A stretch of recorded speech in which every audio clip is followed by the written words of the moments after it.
खजाना आपके भीतर है। अपनी दिली इच्छा का जवाब आपके भीतर है। बस उसे आपको खोजना मात्र है, जिससे आप समृद्ध जीवन जीने का नियम का पता लगा सकते हैं। सभी युगों के सभी महान व्यक्तियों का महान रहस्य यह था कि उनमें अपने अवचेतन मन की शक्तियों से संपर्क करने और उन्हें मुक्त करने की प्रतिभा थी। आप भी ऐसा कर सकते हैं। वे महान व्यक्ति एक दिन की सफलता में हासिल नहीं किए, बल्कि उनका प्रतिदिन का मेहनत उन्हें सफलता दिलाई। वे लोग कभी हार नहीं माने। अपने चेतन मन से कहा करते थे कि वह लक्ष्य को हासिल करेंगे तो करके रहेंगे। यह बात अवचेतन मन तुरंत स्वीकार करता था। आपके अवचेतन मन के पास सारी समस्याओं का जवाब है। अगर आप सोने से पहले अवचेतन मन से कहें मैं सुबह 6 बजे उठना चाहता हूं, तो यह आपको ठीक उसी समय जगा देगा। लेकिन यह काम आपको प्रतिदिन करना होगा। अपने चेतन मन को यह बात कहना होगा, तब जाकर आपका अवचेतन मन तक यह बात पहुंचेगा और आपका अवचेतन मन इसे स्वीकार कर लेगा और अच्छे परिणाम देगा। आप इस बात को इस तरह से भी समझ सकते हैं कि आपका अवचेतन मन आपके शरीर का निर्माता है और आपका उपचार कर सकता है। हर रात आदर्श सेहत के साथ, अच्छे विचार के साथ सोने जाएं और आपका वफादार सेवक यानी कि आपका अवचेतन मन आपके आदेश का पालन करेगा।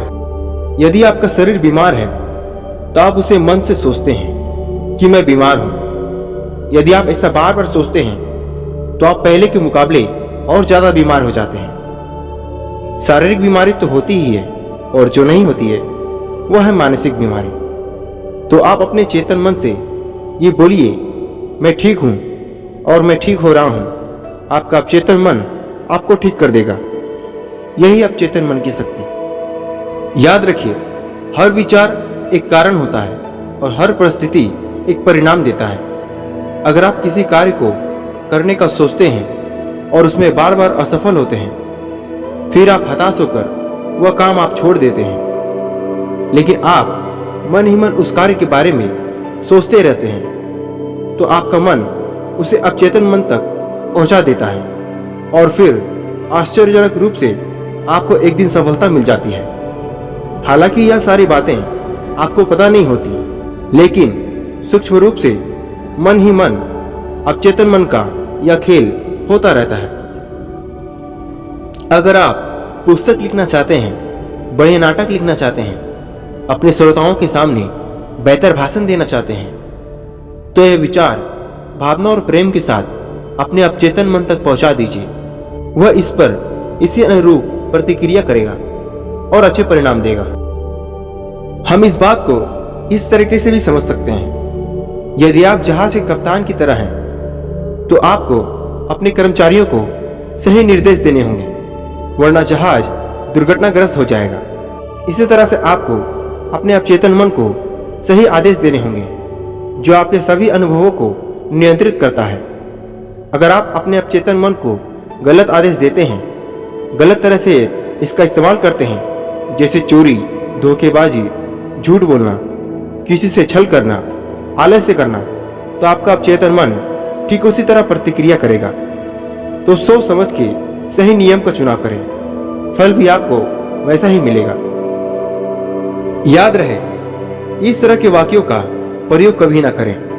मेरे पास इसके लिए पैसा नहीं है, मैं यह काम नहीं कर सकता, मेरे बस का नहीं है, मैं इसके काबिल नहीं हूं। मतलब आप खुद को डिमोटिवेट कभी मत कीजिए।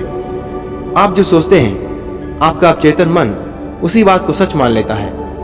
वह यह निश्चित करता है कि आपके पास पैसा ना रहे, काम करने की क्षमता ना रहे जो आप करना चाहते हैं। अगर आप खुद को ही अपने नजरों में कमजोर साबित करेंगे, आप भविष्य में अपने आप को कभी नहीं देख पाएंगे जहां पर आप खुद को देखना चाहते हैं। मेरा कहने का मतलब यह है कि अपने आप को मोटिवेट कीजिए, खुद को प्रोत्साहित कीजिए, अपने आप को उस जगह देखिए जहां पर आप पहुंचने का सपना देखते हैं और संकल्प के साथ कहिए मैं अपने अवचेतन मन की शक्ति से ये सारे काम करवा सकता हूं। जीवन का नियम विश्वास का नियम है। विश्वास आपके मस्तिष्क का एक विचार है। उन चीजों में विश्वास ना करें जो आपको नुकसान या चोट पहुंचाए। जैसे अंधविश्वास, पाखंड, जो आपको अंधेरे के कुएं में धकेलता है। जीवन के उन सच्चाइयों पर विश्वास करें जो कभी नहीं बदलता, सदा एक समान चलता रहता है, जिसका नियम कभी नहीं बदलता।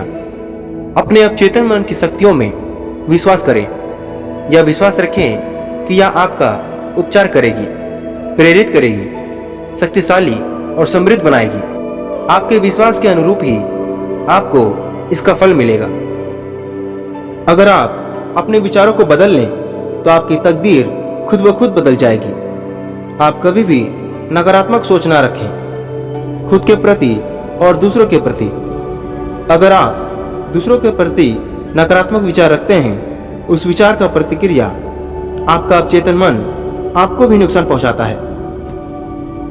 यदि आप दूसरों के प्रति सकारात्मक विचार रखते हैं, तो भी आपका अवचेतन मन आपके विचारों का प्रतिक्रिया कर आपको लाभ देता है। अवचेतन मन वह हर कार्य कर सकता है जो आप सोच भी नहीं सकते।